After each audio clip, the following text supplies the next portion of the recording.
Fala galera, sejam muito bem-vindos ao meu canal. Para quem não me conhece, meu nome é Daniel Jacques e o assunto de hoje, é claro, é o automóvel. Nada de mecânica pesada, né? Nós vamos só ver alguns conceitos, conhecer um pouco da história e falar de curiosidades. Você sabe, por exemplo, por que a Audi tem esse nome e esse logo? Ou por que essa outra marca alemã tem nome de mulher?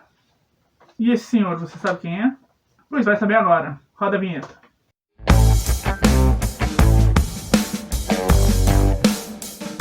Existem vários níveis de conhecimento sobre carro. Existe gente que conhece o funcionamento de cada uma das quase 30 mil peças que, em média, formam um automóvel. Mas também existe gente que não sabe nem diferenciar marca e modelo. Mas além de saber essas coisas, é preciso entender a descrição do carro. Que pode ser, por exemplo, essa aqui. Eu sei que tu deve ter uma ideia do que elas significam, mas será que tu realmente entende? Vamos dar uma olhada.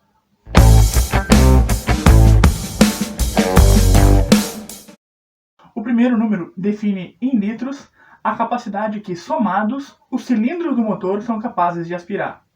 Ou seja, no motor 1.0 4 cilindros, cada cilindro tem 250 ml de capacidade.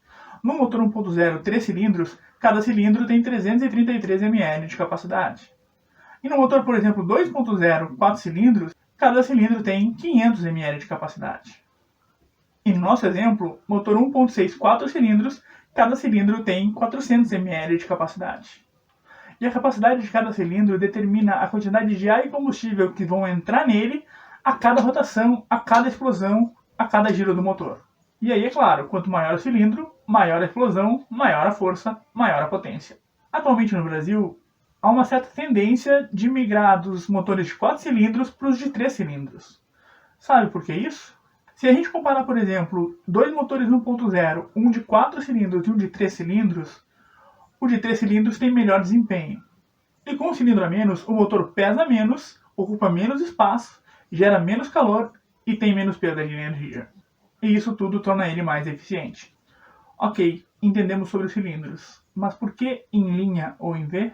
A vantagem dos motores em V é a aerodinâmica, porque como eles são mais compactos, ocupam menos espaço e permitem melhorias no design dos carros. Por isso, por exemplo, eles geralmente são usados em veículos maiores ou carros esportivos, que demandam mais potência. Voltando ao nosso exemplo. 1.6 4 cilindros em linha. Ok. Agora 111 cavalos de potência. Significa que ele tem a força de 111 cavalos? É mais ou menos isso. A medida de potência, horsepower, força de cavalo, foi criada no final do século XVIII pelo engenheiro James Watt. Ele havia criado uma máquina a vapor que era 75% mais eficiente do que as que existiam até então, e precisava de uma forma de ilustrar essa vantagem que fosse facilmente compreendida pelas pessoas. E como na época se usava cavalos para vários tipos de trabalho de força, como por exemplo para mover moinhos, Watt resolveu usar o animal como referência para demonstrar a eficiência de sua máquina. Assim, 1 HP ficou sendo a força necessária para levantar 33 mil libras de água a 1 pé de altura durante 1 minuto. É meio complexo para a gente no século XXI entender essa matemática, ainda mais na notação britânica. É por isso que os países do sistema métrico, como é o caso do Brasil, adotaram a medida cavalo-vapor. E 1 cavalo-vapor ficou sendo a força necessária para levantar 75 kg a 1 metro de altura em 1 segundo. As duas medidas, porém, não são idênticas. 1 cavalo-vapor equivale a 0,986 HP.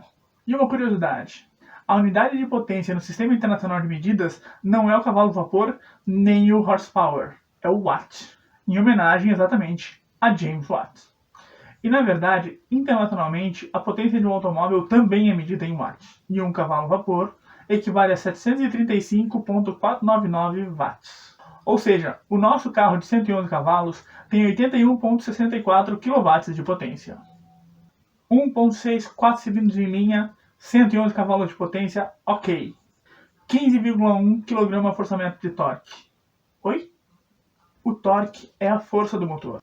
É a força que a mecânica do carro, os cilindros, os pistões de virabrequim geram para botar o carro em movimento. Quanto maior essa força, mais ágil é o carro e melhores as respostas do motor, por exemplo. O ideal é que o torque esteja disponível desde as baixas rotações.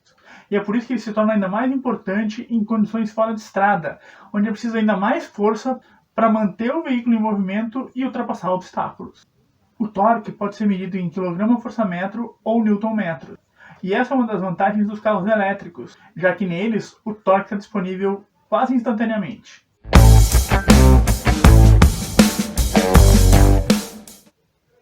Agora vamos falar sobre os pioneiros do automóvel moderno. E para isso, a gente vai ter que voltar um pouquinho na história. O automóvel é uma criação que tem vários pais, e o seu desenvolvimento não aconteceu sempre de forma linear, tipo uma coisa depois da outra. Muitas vezes, as coisas aconteciam simultaneamente em diferentes partes do mundo, por exemplo. Mesmo assim, ele tem uma certidão de nascimento. O registro de patente número 37.435, expedido no dia 29 de janeiro de 1886, em nome da fábrica de motores a gás Benz e C, criada por Carl Benz em 1883. É claro que a história do automóvel começa bem antes disso, até porque as primeiras máquinas autopropelidas que não precisavam de tração humana eram a vapor, mas elas ainda eram grandes, desengonçadas e muito barulhentas. No século XIX, mais precisamente em 1860, o francês Etienne Lenoir criou um motor de combustão interna, à base de gás de iluminação. Contudo, a sua invenção ainda não era a gasolina e não há provas de que tenha sido usada em um veículo automotor. Em 1876, o alemão Nicolas Otto criou o ciclo de 4 tempos: injeção, compressão, explosão e exaustão. É o chamado ciclo Otto, ainda hoje padrão na indústria automotiva. Mas nessa época ainda eram motores grandes, e para serem usados em automóveis, eles teriam que ser reduzidos sem perder rendimento. A evolução continuou. E em 1876, Gottfried Daimler desenvolveu um motor compacto de 4 tempos, aplicando a uma motocicleta e um barco a vapor. Apenas um tempo depois, ele acoplou o seu invento a uma carruagem. E foi quase ao mesmo tempo, em 1886, que Carl Benz conseguiu a primeira patente para um veículo autopropulsionado, o Benz Patent Motorwagen. O veículo, considerado o primeiro automóvel moderno, chegava a fazer 15 km por hora. Ainda por mais alguns anos, essas duas empreitadas, Daimler e Benz, seriam rivais, mas eu volto nessa história daqui a pouco. Como eu disse, tinha muita coisa acontecendo ao mesmo tempo. E enquanto na Alemanha surgiu o automóvel, nos Estados Unidos, o então quase desconhecido Henry Ford trabalhava na Edison Illuminating Company, que pode-se dizer foi a primeira companhia elétrica do mundo, e pertencia, é claro, ao inventor Thomas Edison. Em 1903, Ford funda, junto com alguns investidores, a Ford Motor Company, e em 1908 apresenta o clássico modelo T, aqui no Brasil chamado Ford Bigode. Com ele, Ford desenvolveu talvez a sua criação mais importante, a linha de montagem para automóveis. Com ela, os carros eram montados em esteiras rolantes que se movimentavam enquanto os operários ficavam praticamente parados. A partir de agora, cada operário faz uma operação repetidamente, diferente de antes, quando uma equipe montava todo o carro. Isso representou um ganho de produtividade espetacular, a ponto de Ford, ainda nos anos 20, chegar a produzir 2 milhões de veículos por ano. A linha de montagem, claro, até hoje é o padrão da indústria automobilística. E mesmo na era da indústria 4.0, onde estamos chegando agora, na qual a automação cada vez mais substitui o trabalho humano, o princípio da linha de montagem segue valendo. Anos 20 nos Estados Unidos, Ford, modelo T e a linha de montagem. A gente volta para a Europa. Tu já ouviu falar em Joseph Ganz? Talvez não, mas certamente tu conhece o Volkswagen Sedan. Tá, talvez pelo nome que ele ficou conhecido no Brasil, o Fusca. Pois é, Joseph Ganz foi um judeu húngaro, filho de mãe húngara e pai alemão, que sempre se interessou por mecânica automotiva. Em 1921, ele foi ao Salão do Automóvel de Berlim, que é o mesmo que é realizado até hoje a cada 2 anos, mas em Frankfurt. E lá ele conheceu o Tropfenwagen. Ganz já pensava em desenvolver um automóvel barato, mas o conceito do Tropfenwagen, com seu formato de gota e algumas questões aerodinâmicas, o incentivaram a ir atrás do seu sonho. Ele começou a pesquisar para tentar desenvolver um automóvel simples, seguro e eficiente. Só que para isso, ele precisava contestar algumas ideias que eram meio regras de como se fazia um automóvel na época. Seu conceito de veículo ideal seria um carro pequeno com motor traseiro, suspensão independente com semi-eixos oscilantes e carroceria aerodinâmica. Ele deveria ser leve, econômico e custar menos de 1.000 marcos alemães. Foram anos de desenvolvimento, e Joseph Ganz chegou a ser editor-chefe da revista Motor Critic. Com ela, além de poder acompanhar o que estava acontecendo no mundo da mecânica automotiva na Europa, ele também podia expor suas ideias, e com isso colecionou alguns inimigos. Mesmo assim, ele chegou a trabalhar para várias marcas, como a Mercedes-Benz e a BMW. Em 1930, Ganz cria o Maikaf, no qual aplica os seus conceitos. No ano seguinte, quem tem seu primeiro contato com o Maikaf é Ferdinand Porsche, que tinha acabado de sair da Daimler-Benz e criado a sua própria empresa, a Porsche. Em 1933, Ganz apresenta o Standard Superior, bem parecido com o nosso Fusca. Logo em seguida, porém, o governo nazista sobe ao poder na Alemanha e começa o antissemitismo, a perseguição aos judeus. É nesse momento que Ganz é varrido da Alemanha e da história. Pouco tempo depois, Adolf Hitler escolhe Ferdinand Porsche para desenvolver o Volkswagen, que significa literalmente carro do povo. A produção do Volkswagen Sedan, o Fusca, começa em 1938 nessa cidade de nome impronunciável. Atualmente essa cidade se chama Wolfsburg e é onde fica a sede da Volkswagen.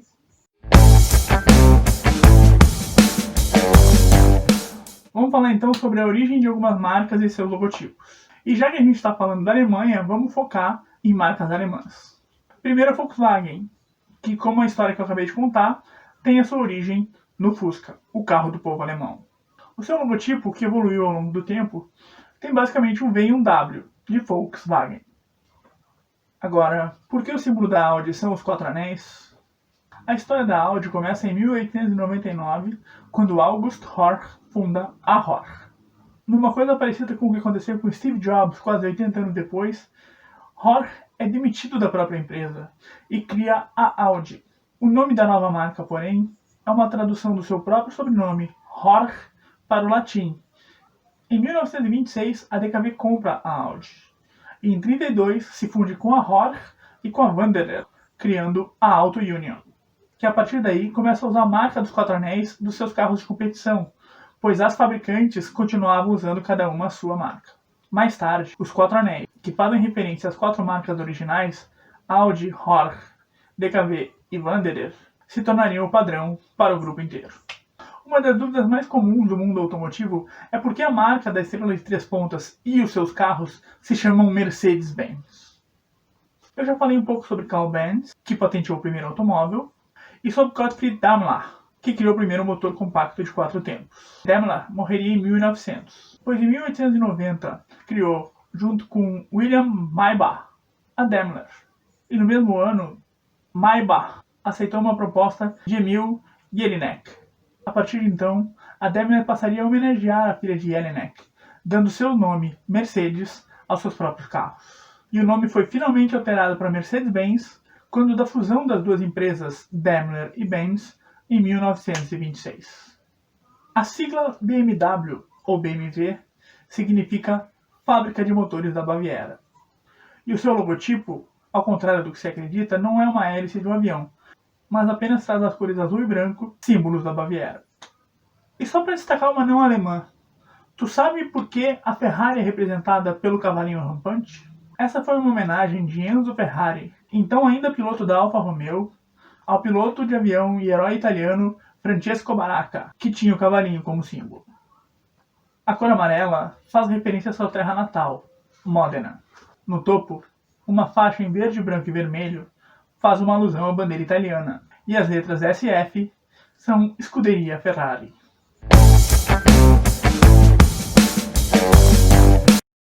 E agora uma curiosidade. Você sabe por que no Brasil a gente dirige pelo lado direito e na Inglaterra, por exemplo, se dirige pelo lado esquerdo? O modo de dirigir em inglês vem do tempo dos cavaleiros, que preferiam ficar à esquerda das estradas para ter mais mobilidade com a mão direita. Lembrando que nessa época, canhoto ardia no fogo do inferno. A mão francesa, entretanto, vem do tempo de Napoleão, que era canhoto e fazia suas tropas andarem do lado direito. Por isso, muitos países que foram dominados por Napoleão passaram a usar a mão francesa. Existe uma teoria de que os americanos, colonizados por ingleses, adotaram a mão francesa como mais uma forma de se diferenciar da metrópole.